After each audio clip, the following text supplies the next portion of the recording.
আরে আমার নবীর গায়ে যদি একটা পাথরের আঘাত লাগে রে, আমি আসওয়াদ সইতে পারবো না। আমার নবীর গায়ে যদি একটা পাথর লাগে রে, আমি আল্লাহর আদালতে গিয়ে জবাব দেব। আমার নবী আমার ভালোবাসে, আমিও নবীর ভালোবাসি। আজকে আমার নবীজির যুদ্ধের ময়দানে না জানি রক্ত ঝরে জমিনের মধ্যে। কথা বলিয়া তরবারি নিয়ে যুদ্ধের ময়দানে চলে গেলেন। অনেকগুলো সৈন্যর সাথে মোকাবেলা করে আসওয়াদ দুনিয়া থেকে বিদায় নিয়ে গেল। সবার লাশগুলো টেনে টেনে আনলেন রাসূলুল্লাহ। সাহাবীদের হুকুম দিলেন, সাহাবীরা তোমরা এক একটা করে লাশ আমার সামনে আনো। সমস্ত সাহাবীদের লাশ মুবারক সারি সারি করে রেখে দিলেন। আমার নবী তাকায় তাকায় দেখে, কাফনের কাপড়ের ভিতর থেকে মুখটা খুলে খুলে দেখে, গায়ের কাপড় চাদরটা উঠায় উঠায় মুখখানা দেখে। আমার নবী বলে, সাহাবীরা রে, ওই দেখো আমার আসওয়াতের লাশ।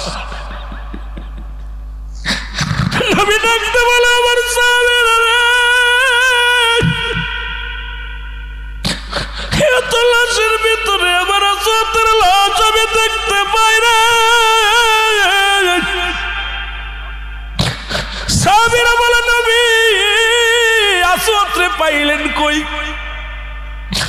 আপনার আসওয়াত বিয়ের জন্য পাগল হয়ে গেছে, বিয়ের কেনাকাটা করে নতুন বিবাহ করেছে, উনি যুদ্ধের ময়দানে যায় না।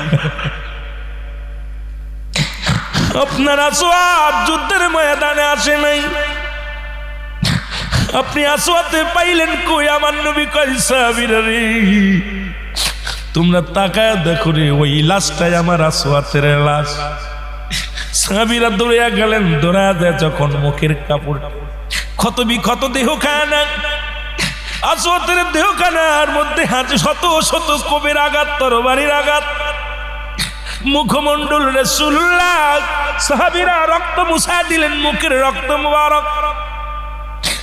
সাহাবীরা রক্ত মুবারক যখন হাত দিয়ে মুছা দিলেন, আসওয়াতের চেহারা মুবারক ভেসে উঠলেন। এবার সাহাবীরা বলে, হুজুর,